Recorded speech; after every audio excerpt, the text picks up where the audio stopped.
넥스트를 보유하고 계신 분들이나 그리고 신규로 투자를 진행하신 분들께서는 반드시 투자 포인트와 관련된 재료들을 확인해 주시길 바라겠습니다. 일단 투자 포인트는 아무래도 철강 업종 내 수출 마진 1위라는 거죠. 그래서 넥스트릴 같은 경우는 수출 비중이 총 73%를 차지하고 있고요. 내수 같은 경우에는 27%를 차지하고 있습니다. 영업이익률 같은 경우에는 계속해서 상승을 하고 있는데 관련된 사항들, 재료들 살펴보시길 바라겠습니다. 넥스트릴 같은 경우는 어떤 회사냐면 수출 중심의 종합 강관 제조 업체인데 국내보다 수출 비중이 많이 높아요. 그래서 철강 업종이 좀 어려운 시기에도 높은 영업이익률을 좀 기록을 하면서 작년에 철강 섹터 중 영업이익률을 1위를 달성을 했습니다. 여기서 이제 강관 철강 섹터를 좀 살펴보면은 현대제철이 있고 그 다음에 세아제강, 그 다음에 슈스틸, 넥스틸 이렇게 해서 빅4 강간 기업이라고 합니다. 그래서 넥스틸은 이제 다른 경쟁 업체에 대비해서 수출 비중이 가장 높은데요. 유정관이 있고요. 유정관 그리고 송유관이 있고요. 그리고 일반관이 있습니다. 이게 뭐냐면 유정관 같은 경우에는 아시다시피 천연가스나 가스정, 굴착 등에 좀 사용이 되고 송유관 같은 경우에는 이제 원유, 천연가스, 고압 도시가스 이렇게 사용이 됩니다. 그리고 일반관 같은 경우는 물, 증기를 수송하는 역할이죠. 그래서 넥스틸 같은 경우는 이제 23년 하반기에 경주 공장의 설비가 좀 마무리가 되었는데 이게 뭐냐면 국내 유일 아시아 최대 대구경 까지 생산을 하게 됐습니다. 이게 뭐냐면 26인치 대구경인데 여기서 사용되는 거는 이제 유정관이랑 그 다음에 해상풍력 등에 이제 사용이 되는데 신규 시장 진출의 캐파가 좀 많이 높아진 상황입니다.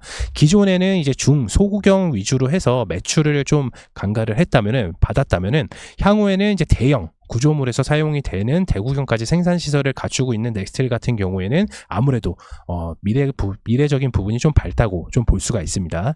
그리고 이제 국제유가가 상승을 하면서 강간 생산량이 높아집니다. 이 호재로 좀 작용이 되고 있고요. 쉽게 말하면 유가가 상승하면 강관, 그러니까 유정관이죠. 유정관이 이제 생산량이 굉장히 캐파가 많이 높아지기 때문에 넥스틸 같은 경우에는 수출 마진이 1위이기 때문에 호재로 좀 작용이 됩니다. 그리고 또 하나는 2018년도 때 이제 미 트럼프 행정관이죠. 미 트럼프 행정부에서 무역 확장법을 좀 발표를 했어요. 그래서 고율 관세를 좀 면하는 대신에 강관 수출량을 쿼터제로 바꿨습니다. 근데 이 쿼터제로 바꾼 게 그러니까 쉽게 말하면 뭐냐면 너네 한국, 우리나라, 미국한테 500톤만 연간 500톤만 수출할 수 있어. 그러면은 넥스틸이 전부 다 수출을 하는 게 아니라 아까 말씀드렸던 뭐 현대제철 그리고 세아제강, 슈스틸, 넥스틸 빅4 업체라고 좀 말씀을 드렸잖아요. 얘네가 이제 논아먹는 겁니다. 근데 그 중에서도 넥스틸이 경쟁 업체 대비해서 최대로 많은 쿼터를 좀 배정을 받았기 때문에 어려운 시기에도 높은 영업이익률을 좀 보여주고 있습니다. 그래서 바로 여기서 중요한 건 뭐냐면은 미국의 강간 수입 비중이 한국의 압도적인 1위입니다. 그렇기 때문에 넥스틸 같은 경우는 엄청나게 크게 좀 호재도 좀 작용을 됐고 이유를 좀 살펴보면은 높은 품질과 저렴한 판매 단가입니다. 그렇기 때문에 이제 그때 당시에 현대제철이라든지 뭐 세아제강, 휴스틸이 거의 경쟁 업체들이 죽어나갔지만은 넥스틸만 오히려 살아남은 케이스입니다. 결국 이제 철강 업종 이제 경쟁사를 좀 보게 되면은 원소재, 그러니까 즉 원자재죠. 원소재 조달 부품은 대부분 포스코로부터 조달을 되기 때문에 원소재 가격 차이가 크지가 않습니다. 뭐 현대제철이라고 대기업이라고 해서 뭐 판매 단가를 뭐 100원으로 잡았는데 뭐 높았다고 해서 뭐 200원으로 잡는다 이런 거는 아니고 평균 뭐 조금 차이는 있겠지만 대형 빅4 기업들에게는 거의 공평하게 원자재 가격을 납품한다고 좀 볼 수가 있습니다.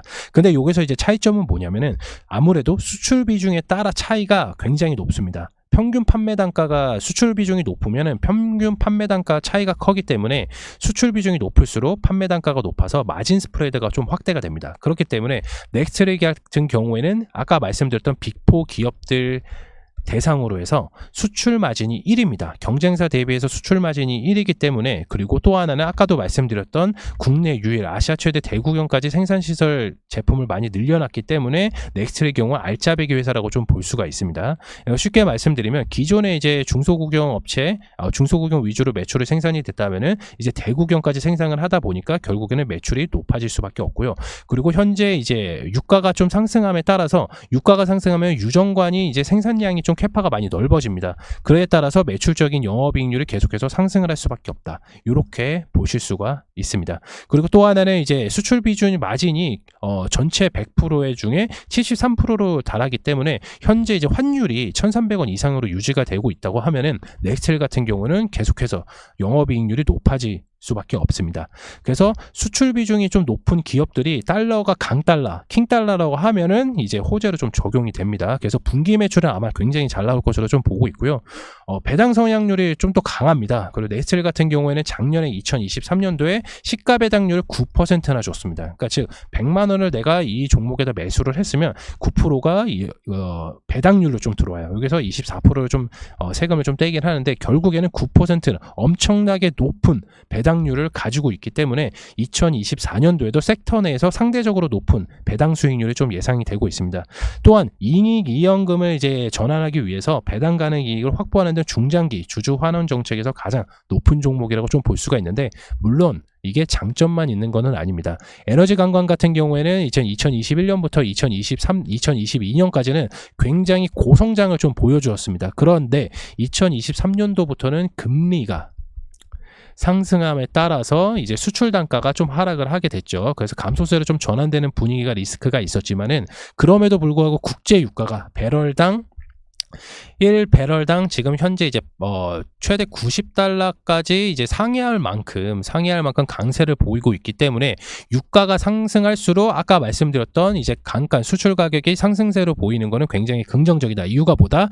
유가가 상승하면 이제 유정관이 많이 생산이 되기 때문에 수출 가격이 상승세를 좀 보일 수밖에 없습니다. 그래서 결국에는 수출 가격이 상승되면은 수출 마진이 확대가 되기 때문에 수익 전망치를 좀 개선할 수가 있습니다. 그래서 모든 리스크를 다 전부 다 개선될 수 있는 방향성이 마련이 된 거죠. 결국에는 뭐 금리가 인상이 되더라도 현재 유가가 상승을 하고 있고 그리고 마찬가지로 달러가 상승하고 있는 거는 결국에는 수출 비중이 굉장히 높은 회사일수록 마진율이 굉장히 높은데 넥스트리 같은 경우에는 금리가 인상돼도 지금은 유가가 상승을 하고 있고 그리고 달러가 상승을 하고 있기 때문에 수출 비중이 많이 높은 넥스트리 같은 경우에는 굉장히 큰 호재로 작용될 수가 있다. 이렇게 볼 수가 있고요. 실제로 유정관 같은 경우는 2월 달에 이제 수출 단가가 이제 952달러였어요. 근데 3월 들어서는 1183달러로 바뀌었습니다. 높아졌죠. 23%나 좀 급등을 했는데 아무래도 유가가 부분에 상승되는 부분들도 있었고요. 근데 이거를 원화로 바꾸면 이게 달러인데 원화로 만약에 바꾸게 되면 대략 30만 원 정도 상승했다는 것을 볼 수가 있어요. 그렇다면 넥스텔 같은 경우는 유가적인 부분 상승, 달러적인 부분이 상승을 하면은 결국에는 2024년도에도 상대적으로 경쟁사 대비해서 높은 배당률, 수익률을 볼 수가 있다는 거죠. 물론 뭐 현대제철의 매출 총비중이 엄청나게 높고 뭐 세아장관 같은 경우도 엄청 높고 뭐 슈스틸 같은 경우도 높고 넥스텔 같은 경우는 이렇게 볼 수가 있는데 얘네들에 따라서 영업이익률은 요 정도라고 하고 그리고 요 정도라고 하면 넥스텔 같은 경우 영업이익률이 이 정도예요.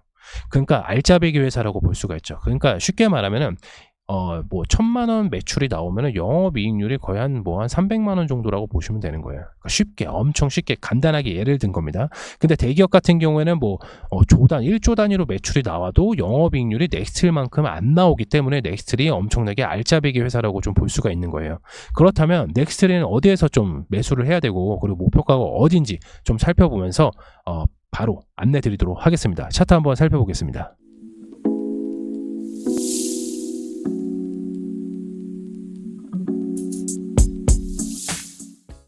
넥스일 차트입니다. 보시게 되시면 이제 상장하고 나서 굉장히 좀 하락을 했었던 거를 보고 있는데 상장 당시에 공모가가 11,500원이었습니다. 예, 11,500원에서 현재 이제 최저점 6,400원까지 이제 떨어졌는데 대략적으로 마이너스 30%에서 마이너스 40% 요 사이까지 빠졌습니다. 그럼에도 불구하고 저점 부위를 지지하는 형성을 보여주면서 좀 매수세가 좀 들어오고 있습니다. 그런데 최근 4개월 동안 요 박스권 안에 유지가 되고 있는데 이 유지가 되고 있는 건 뭐냐면 아무래도 유가가 상승함에 따라서 유정관이 많이 생산이 높기 때문에 그리고 달러가 상승할수록 아까도 말씀을 드렸다시피 이제 수출을 많이 하는 회사일수록 이제 이득을 많이 볼 수 있다고 말씀을 드렸죠. 그렇기 때문에 증시가 꺾임에도 불구하고 요 박스권에 계속 유지를 하고 있는 거예요. 이해되셨나요? 증시가 최근에 안 좋았음에도 불구하고 안 떨어졌어요. 보시는 것 같이. 그래서 박스권 유지를 하고 있습니다. 저점 부위를 높여가고 있고 기간 조정, 가격 조정이 오고 있다. 그러면 보다 한 번 더 크게 장대 양봉을 좀 볼 수가 있다는 거죠. 그래서 만약에 요 정도에서 이제 여기에서 많이 물려 계신 분들도 계시고 여기 매물대량이 좀 많이 높은데 요 바닥권까지는 더 이상 이제 오지는 않을 거예요. 그러면 우리가 추가 매수는 일단 여기에서 하셔야 되고 신규 매수자들도 요 박스권에서 매수를 해야 결국에는 이 박스권에서 계속 유지가 되더라도 한때는 장대 양봉 이렇게 나올 겁니다. 한 번씩은. 무슨 해상폭력 관련돼서 이슈가 나오더라도 한때 장대 양봉이 나오니까 우린 요 정도 캐파를 정도 먹으면 돼요. 뭐 5% 수익이 됐든 뭐 10% 수익이 됐든 우리는 수익만 보고 나오면 됩니다. 물론 넥스트레 같은 경우는 중장기 성향이 굉장히 좋다고 말씀을 드렸는데 아까도 말씀드렸다시피 시가 배당률이 작년에 2023년에 9%나 좋습니다. 올해도 마찬가지로 킹달러 유가 가격 상승함에 따라서 요 근접까지 배당 성향률이 굉장히 강하다는 뜻이에요. 그렇다면은 여기가 가장 저점 부위고 가장 저평가돼 있고 영업이익이나 매출이익이 굉장히 높아짐에 따라서 주가는 계속해서 상승을 할 수밖에 없는데 요 바닥권까지 기다리지는 말자고요. 요 박스권까지 이해되셨나요? 그래서 신규로 이제 진입하신 분들은 바로 요 자리, 이 자리죠. 이 자리, 요 박스권 자리에서 들어가셔도 되시고 그리고 여기에 매물대가 좀 많이 있는데 요게 가지고 계신 분들은 반드시 이 자리에서 추가 매수하셔야 됩니다. 그래야 종목이 장대 양봉 나왔을 때는 어느 정도 수익에서 상쇄할 수 있는 부분들이 좀 있습니다. 그래서 일단 목표가 같은 경우는 이제 좀 크게 잡아서 12,000원까지 1차적으로는 이제 11,000원 좀 늦게 잡으신 분들은 뭐 만원 이렇게 3차적으로 1차, 2차, 3차 이렇게 보시면 되고 넥셀 같은 경우는 중장기 성향이 굉장히 강하고 배당률도 굉장히 강하다고 좀 말씀을 드렸습니다. 그렇기 때문에 기간 수급이 굉장히 좋을 수밖에 없고요. 그리고 외국인 수급들도 마찬가지로 좋을 수밖에 없습니다. 달러가 강세여서 외국인 자본금이 좀 많이 빠져나가고 지정학적 리스크로 인해서 주가가 좀 많이 흔들고 있지만 넥스트 같은 경우는 지금 4개월 동안 요 박스권이다. 그렇다면은 이것만 기억해 주시면 됩니다. 장대 한번 나올 수 있습니다. 그러면은 목표가는 뭐 9,000원을 뚫면 만원, 11,000원, 공모가까지 일단 상회하는 부분까지 생각해 보시면 됩니다. 그리고 주조 환원 정책이 굉장히 잘 돼 있는 넥스트이기 때문에 그리고 주가적인 부분도 어느 정도 방어를 해주고 있는 모습을 좀 보여주고 있는 모습이기도 합니다. 21선이 이탈되지 않으면 결국에는 주가가 요 박스권에서 왔다 갔다 할 수 있는데 저점 부위에서 매수해서 고점 부위에서 매도 3%가 됐든 5%가 됐든 뭐 10%가 됐든 수익만 보고 나오면 됩니다. 이해되셨나요? 넥스트를 중장기로 가져가신 분들은 당연히 공모가 11,500원이니까 11,000원까지 일단은 보셔도 됩니다. 왜냐하면 이미 주가가 빠질 대로 빠졌고 더 이상 빠질 데도 없습니다. 글로벌 리스크가 더 이상 뭐 법제도가 만약에 리스크적인 부분이 없다고 하면은 넥스트는 한 번 더 엄청나게 크게 상승을 할 수 있는 요건이 좀 마련이 됩니다. 그리고 또 하나는 철강 쪽 관련돼서는 이슈가 주식시장에서도 굉장히 이슈가 많이 나올 수도 현재로서는 많이 나올 수도 있기 때문에 넥스트 같은 경우에는 매출적인 부분, 수출 부분도 1위, 영업 부분도 1위 관련돼서 잘 지켜보면은 마진율이 1위 잘 지켜보면은 큰 수익을 가져가실 수 있으니까 그 점 유의해 주시면서 판단해 주시길 바라겠습니다. 그리고 체험방 입장 같은 경우는 항상 말씀드리지만 지금 화면에 보이시는 아래에 있는 번호로 문자 남겨주시면 체험방 관련해서 입장 안내 도와드릴 거고요. 보유 종목 중에 재료 분석이 좀 필요하거나 종목명을 이제 댓글로 문자로 남겨주시면 영상으로 올려드릴 테니까 많은 참여 부탁드리겠습니다. 이번 영상 넥스트를 마치도록 하겠고요. 다음 영상에서 인사드리도록 하겠습니다. 감사합니다.